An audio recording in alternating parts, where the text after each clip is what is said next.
G'day traders, welcome to blog for Thursday the 2nd of August.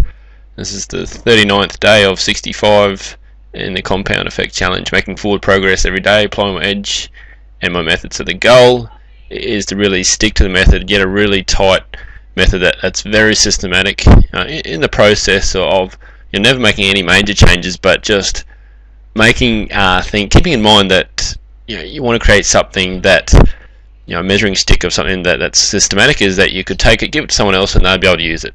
I don't want to have something that I guess I understand, but it's very much about me and kind of real clicky with me is what I'm trying to express. So I want something that's very much based on these areas that I'm trading, continuation areas and reversal areas. So that's the two main areas of my system, but having it so as black and white as possible, and that's the real goal at the moment. And so that way I can be applying my edge day in day out, be doing the same thing and just moving ahead, and with that absolutely great information about the results and the risk models, and just have something that's very solid. So it is the trading method. Like I said, it's based on, and again, just looking at keeping the same trades but just grouping them a little bit better. Just want to make it two main things. It's really a continuation of an existing trend. So that involves a continuation trade, momentum trade, which is like the 5-minute trades, 5-minute fade, 5-minute sell, 5-minute buy. The breaking of the high and low, so again that's like a continuation but up at the highs or the lows. And then the reversal strategy, where basically there's a reversal trade or a directional trade, which we had today, which I'll go through. And then also looking at the first breakout of the day and turning that into a higher R value trade, where looking to take a lot more bigger trades from that. It's lower strike rate but bigger expectancy, so bigger trades. So as far as this morning goes, no real setups, although I could have. What's actually happened here is this first area here. There's a block of movement basically in this area here. So that's what I'm looking at, that block. The market push through, come back and bounce off the top of it. So it's done that precisely there. So there's actually a directional setup, breakout setup there, which could have very easily taken it, and it has worked well. I've decided not to take any trades in this period and right up until lunchtime, just because the order or the price action was so volatile that even if you get a setup, for me, having a small 5-tick stop out just meant it's going to put those areas under control. So you rarely get a day like this. It was quite crazy, the price action. If we go back and have a look at the beginning of the day, just really crazy action. But it still respects support and resistance areas. You can see broke up out of this block of orders, which I call block of on the chart here. It's come back, bounced off that nicely. That's where I'm looking to buy. So I probably would have had the order say somewhere around 61.75 region, and from there it's launched itself higher. Up around here you can see it's come back, bounced off that support, come down again. Once it starts pushing pressure on this and breaking this is like a reversal trade. That's a potential sell as well. So there's definitely opportunities someone could have looked at, but just made the decision not to trade until we basically got down to after lunch here. It wasn't just a decision to trade after lunch, it's just wait until the price action slowed down, and you can see basically from here on 12 onwards, that's when it just hit normal. It's almost like two different markets there. Normal price action, before that ton of power points and crazy price action. So for that reason, no trades up until then. So once that price action settled down, certainly was looking at this market pushing lower, had in mind. So here's 15-minute chart. We're breaking down here, and you can see putting some pressure on. If I go back over here, so these areas here. So once we start getting underneath that, so that's 1353. You'll notice that's a significant key level on my markets, on my charts, which I'll get back to in a sec. But once we're getting under that area there, looking to push through and go to the next area, which is 47 region. So I had my eyes on a sell, and certainly holding it for say 6-7 points, and that was this continuation trade here. So you can see the actual 5-minute sell has come up. So here's this 53 key level in the market. That 15-minute chart shows it quite well. But the sell, this 5-minute sell, as purely based on indicators, which I'm looking generally for the area based on indicators, and I'm swapping over to support and resistance on the 1-minute chart for the exact entry as far as the way I take it. So I see something like this. This is definitely an opportunity to sell. I like this opportunity to sell, just believing that this market could get a bounce of this. So what I need is for my continuation setup, market to push 4 ticks past the region, come back, hit its head on it and use that as resistance, and then push low and look for it to hold to a specific target. So this one here was what I was after. So here it is here. So there's 53. You can see the market's just getting a bit below 53 to 52.50. So it's more of a zone. It kept holding. This is where the 5-minute sell came up. 5-minute sell popped up, got stopped out. Then it's pushed lower. So it's got 4 ticks past that resistance, or sorry, that support block. It's got underneath it. I then put my order at the bottom of that resistance and looked for it to hold and push down lower. And like say I'm looking at getting out some of my contracts when it goes 5 ticks. So this one at best went 3 ticks, and then it went to the upside. But it became quite obvious that it wasn't quite going as expected. It kept popping back up, and if it started putting pressure and getting above this order block or this resistance area, or support now, hoping for it to be resistance, then I want to get out of the trade. And so I had my actual stop loss 1 tick above that area there, so it was only a 3 tick stop out.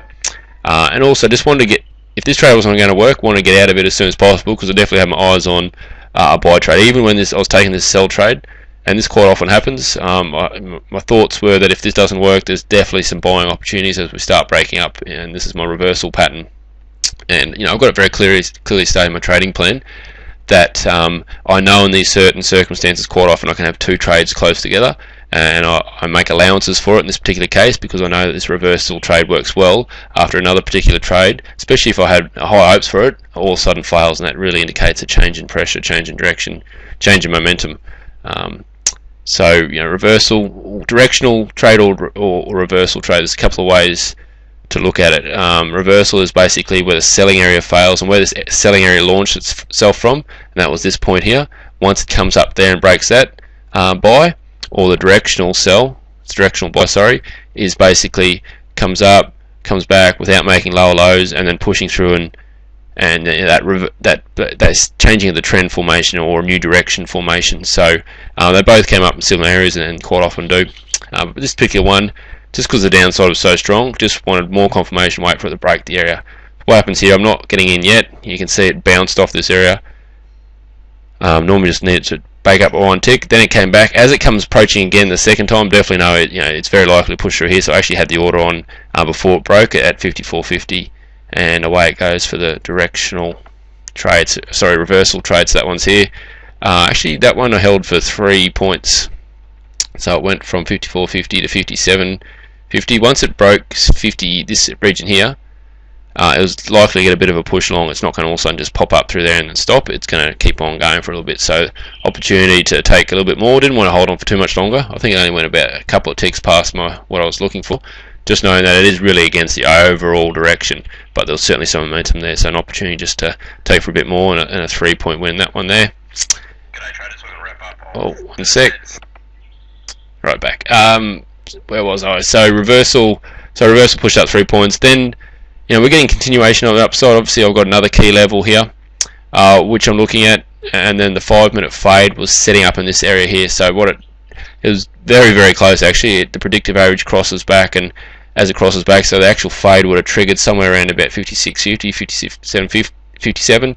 Didn't quite get there, but regardless of that, my way of approaching it, of course, the 5-minute fade, here it is setting up. I look for it, then switch over to the support level, which is this one here, and so I actually bought in this region here. So just to flick over to the charts, here we're pushing higher, we get momentum, we're pushing up through the area, comes back, buy off here, off the support level, and then away it went. So this one actually only went 8 ticks. No, that's right, went 10 ticks. I originally had the profit target again a bit higher, thinking that there was certainly some momentum, something to be gained. So I don't think there would have been an exit at 10 ticks, but I'm not sure. I didn't have my profit target there. It's come back a few times and mucked around, and eventually I've actually got out at 8 ticks up here, thinking that just didn't look like it was going to push through, and in the end probably was the right thing, because it came back and would have been a break-even trade. So I did get the 8 ticks in that one there. And then from there we've just pushed a little bit higher to finish off the day. So 2 wins and a loss. And as for going through the risk model setups, taking contracts out, that scenario, like I've been doing all week, I'll do that one, because today's a good one, because obviously with 2 winners and 1 loss, by taking out some contracts earlier, you're not going to get quite as good a results, because it's a winning day. So when you're having winning days, it's going to hold you back a little bit. But of course, the reason to take those contracts out is to overall keep all the days up higher, especially those days with breakout trades or losers. By taking ticks out early, contracts out early, it really does work in your favour. So today, overall for me, just as it is, it was a 17 tick day. So 12 ticks, 8 ticks, that's 20 minus 3. Yep, so 17 tick profit day. If I had taken out half the contracts at 5 ticks, would have overall averaged out to be 12 ticks, so 5 ticks worse off. And then taking out a third of the contracts would have averaged out to be 13.5 ticks. But of course, all of a sudden, if that loss that I did take did just happen to pop through to 5 ticks and it pulled out some of that, all of a sudden it makes those pulling out the contracts a whole lot different, and it's right up there, equal to what I would have done if I just taken all my contracts out at full profit. So quite interesting. And then overall for the week, I'm just working out for the week as well. As is, I'm 21 ticks up, taking out half the contracts, 24.5 ticks up, so better off. They're taking out a third of the contracts, 25 ticks up. So anyway, it's up to the individual. It really is. There's an opportunity to take contracts out early, let contracts ride. The book that we've been talking about, Trade Your Way into Financial Freedom, that works. Explains it really well, and there's certainly some great theories in there as to the best way to approach it. But that's a wrap up for Thursday. Pretty much, I'd call it just a half day trading for me, just because of this crazy action in the morning. And then, so it's the week's starting to come good. Bit of a slower start to the week, but certainly opportunities back in the back end of the week. We'll see what happens Friday.